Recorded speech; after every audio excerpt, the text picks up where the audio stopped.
Hi, my name is Curloo, and today we're going to read Chapter 8 of Heidi. Let's get started. Chapter 8, Strange Goings-On. Next morning, just after Sebastian had opened the door to Mr. Usher and shown him into the study, the front doorbell rang again, this time so loudly that Sebastian dashed downstairs thinking it must be Mr. Seisman himself, come home unexpectedly. He flung the door open and found there only a ragged boy with a hurdy-gurdy on his back. "What's the meaning of this?" snapped Sebastian. "What do you want? I'll teach you to ring doorbells like that." "I want to see Clara," said the boy.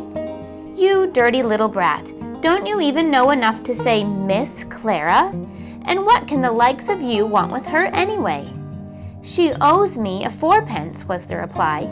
"Rubbish! How do you even know that there is a Miss Clara in this house?" "I showed her the way yesterday for 2pence, and then the way back for another 2pence. "You're telling lies," said Sebastian. "Miss Clara never goes out. She can't walk. Be off with you now before I make you."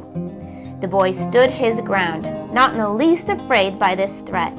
"I saw her in the street, and I can tell you what she looks like," he said. "She's got short, curly black hair, black eyes, and she was wearing a brown dress, and she doesn't talk like us." "Oh ho," thought Sebastian with a grin. "The little miss again. What's she been up to this time?" "All right," he said aloud to the boy, "come with me," and he led the way back to the study door. "Now, wait here until I come back. Then, when I let you in, you may play a tune. Miss Clara will like that." He knocked and went in. "There's a boy here who wants to speak to Miss Clara personally," he announced. Clara's eyes lit up at this highly unusual occurrence. "Bring him in at once," she said. "He can come, can't he, Mr. Usher?" The boy was, in fact, already in the room and began to turn the handle of his organ. Miss Rottenmeier had gone to the dining room to avoid having to listen to a child learning the alphabet. Suddenly, she pricked up her ears. Was that noise coming from the street? It sounded nearer, but there could never be a hurdy-gurdy in the study. She ran to the door and there beheld the ragged street urchin calmly playing his organ. The tutor looked as though he wanted to say something but couldn't make up his mind to, while Clara and Heidi were listening to the music with obvious pleasure. "Stop that at once!" cried Miss Rottenmeier, but it was difficult to make her voice heard above the noise. She darted towards the boy and all but tripped over something on the floor. Looking down, she saw, to her horror, a queer, dark object at her feet. It was the tortoise. She leapt into the air to avoid it. Leapt! And she hadn't done that for years. Then she screamed at the top of her voice for Sebastian. The boy stopped playing, for this time he heard her in spite of his music.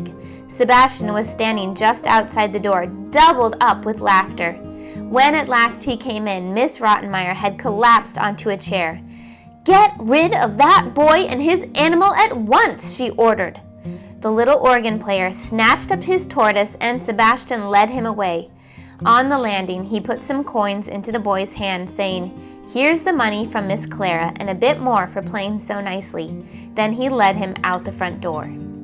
When quiet had been restored in the study, lessons were resumed, but Miss Rottenmeier remained to prevent any more such unseemly happenings, and as she sat there, she made up her mind to find out what was at the bottom of it, and to deal severely with whoever was responsible.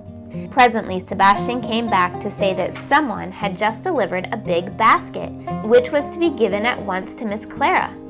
"To me?" asked Clara in surprise, at once feeling most curious to know what it could contain.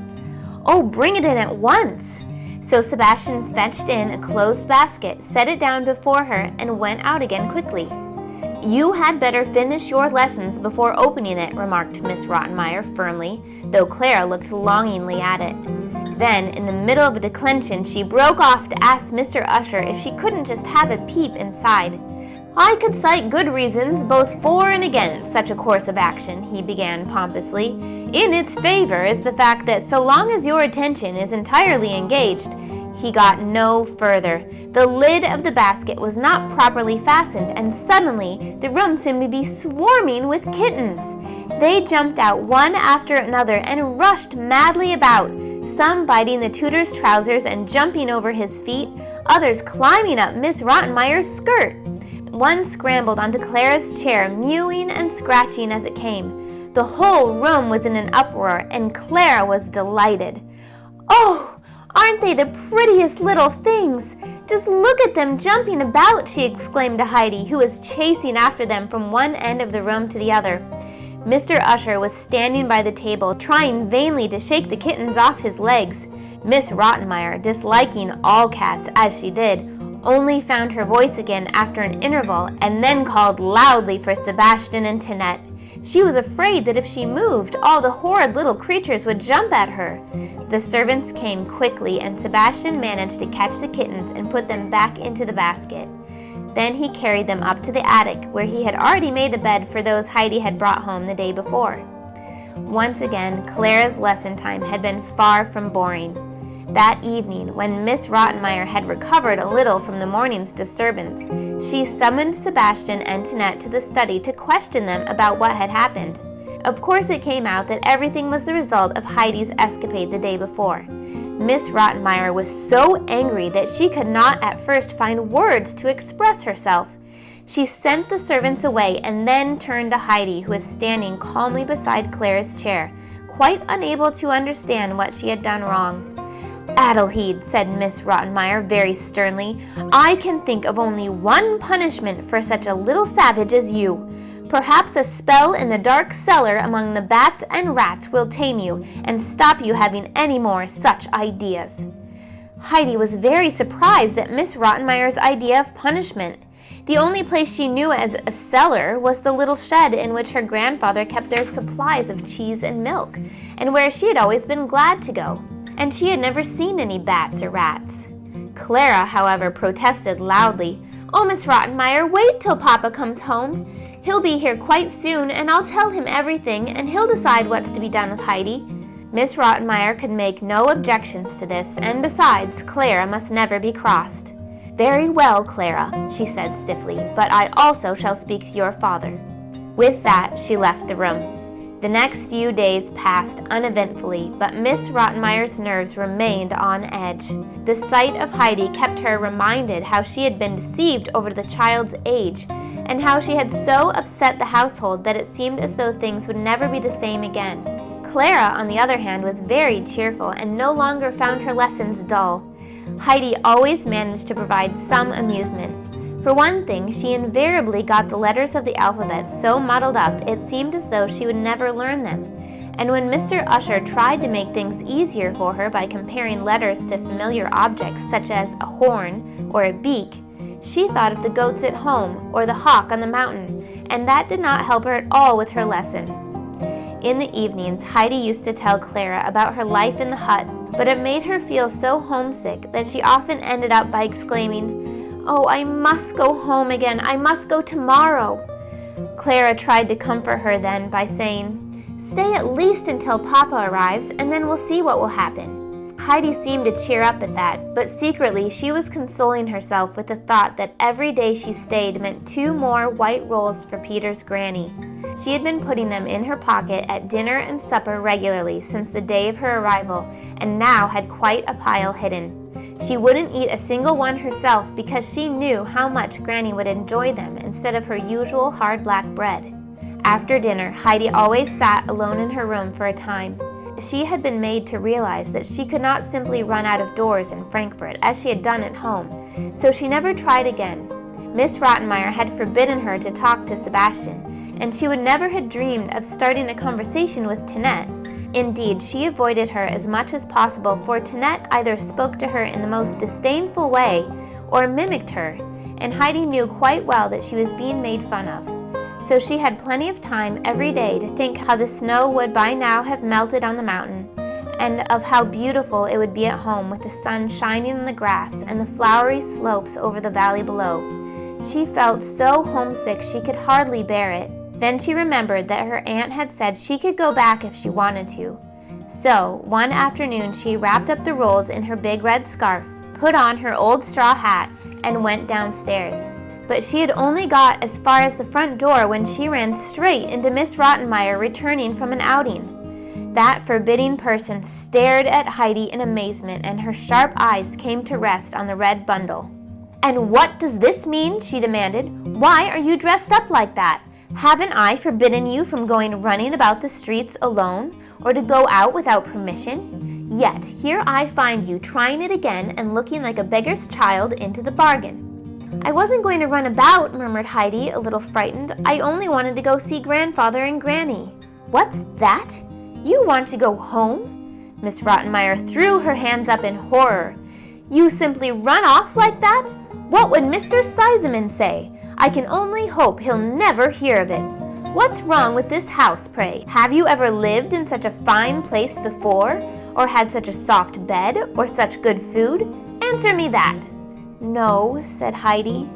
"You have everything you can want here. You're an ungrateful little girl who doesn't know when she's well off." This was too much for Heidi, and she burst out. "I want to go home because while I'm here, Snowflake will be crying and Granny will be missing me too. And here I can't see the sun saying goodnight to the mountains. And if the hawk came flying over Frankfurt, he'd croak louder than ever because there are such a lot of people here being horrid and cross, instead of climbing high up where everything's so much nicer." "Merciful heavens, the child's out of her mind!" exclaimed Mrs. Rottenmeier, and ran swiftly upstairs, bumping violently into Sebastian, who was going down. "Bring that wretched child up here at once," she ordered. "Very good," said Sebastian. Heidi hadn't moved. She was trembling all over, and her eyes were blazing. "Well, what have you done this time?" asked Sebastian cheerfully. Still she didn't stir, so he patted her shoulder and added sympathetically, "Come now, don't take it so much to heart. Keep smiling, that's the best thing to do. She bumped into me so hard just now she nearly knocked my head off, but don't worry. Come along, we've got to right about turn and upstairs again, she said so." Heidi went slowly with him, looking so very dejected that Sebastian felt really sorry for her. "Cheer up," he said, "don't be downhearted. I've never seen you cry yet, and I know you're a sensible little girl. Later on, when Miss Rottenmeier's out of the way, we'll go and look at the kittens, shall we? They're having a fine time up in the attic, and it's fun to watch them playing together." Heidi gave a subdued little nod and went to her room, leaving him looking after her with real kindliness. At supper, Miss Rottenmeier hardly spoke, but every now and then she glanced sharply at Heidi as though expecting her to do something unheard of at any moment. But the little girl sat as quiet as a mouse, eating and drinking nothing, though she managed to put her roll in her pocket as usual. Next morning, when Mr. Usher arrived, Miss Rottenmeier beckoned him mysteriously into the dining room and told him she feared the change of air and the new way of life with all its unusual experiences had affected Heidi's mind. She told him how the child had tried to run away and repeated the extraordinary things she had said. Mr. Usher tried to calm her. "I assure you," he said, "that although in some ways Adelheid is rather peculiar, in others she seems quite normal, and it should be possible with careful treatment to steady her quite satisfactorily in the end. I am really more worried by the fact that she seems to find such difficulty in learning the alphabet. So far we have made no progress at all." Miss Rottenmeier felt somehow satisfied by that and let him go to his pupils. Later in the day, she remembered the strange garments Heidi had put on to go home and decided she ought to give her some of Clara's outgrown clothes before Mr. Sebastian came home. She spoke to Clara about it, and she agreed at once that Heidi could have several of her dresses, hats, and other garments. So Miss Rottenmeier went off to Heidi's room to look at her clothes and decide what was worth keeping and what should be thrown away. In a few minutes she returned, looking more put out than ever. "Adelheid," she cried, "what do I find in your wardrobe? Can I believe my eyes? Just think of it, Clara, at the bottom of the cupboard, a cupboard meant for clothes, Adelheid, I found a great pile of stale, dry rolls. Fancy, hoarding food away like that." Then she raised her voice and called to Ned. "Go to Miss Adelheid's room," she told her, "and get rid of the rolls in the cupboard and throw the old straw hat that's on the table into the dustbin." "Oh no," Heidi wailed, starting up. "I must keep my hat, and the rolls are for Granny." She tried to run after Tinette, but Miss Rottenmeier caught hold of her. "You'll stay here. That rubbish is going to be thrown away," she said firmly. Heidi threw herself down beside Clara's chair and began to cry bitterly. "Now Granny won't get any nice white bread," she sobbed. "The rolls were all for her, and now they're going to be thrown away." She wept as if her heart would break, and Miss Rottenmeier hurried out of the room. Clara was very upset by all the commotion. "Heidi, don't cry so," she begged. "Please listen to me. If you'll only stop, I promise to get you just as many rolls as you had saved, or even more, to take to Granny when you go home. And they'll be soft, fresh ones. Those you'd saved must have got quite hard already. Come on, Heidi, please don't cry anymore." It was a long time before Heidi could stop, but she understood what Clara was promising and was comforted at last, though she still wanted to be assured that Clara meant it. "Will you really give me as many rolls as I had saved?" she asked in a still tearful voice. "Of course I will. Now do cheer up."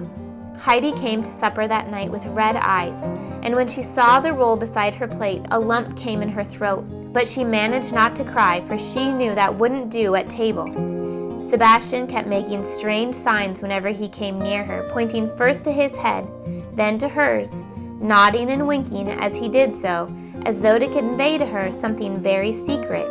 And when she went to bed, she found her battered old straw hat under the quilt.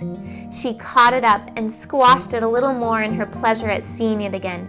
Then she wrapped it up in a big old handkerchief and hid it right at the back of the wardrobe. That was what Sebastian had been trying to tell her at supper. He had heard what Tinette had been told to do and had heard Heidi's despairing cry. So he had gone after the girl and waited till she came out of Heidi's room carrying the hoard of rolls with the hat perched on top of them. He had snatched away the hat, saying, "I'll get rid of this," and so had been able to save it. That's the end of Chapter 8. Stay tuned for Chapter 9.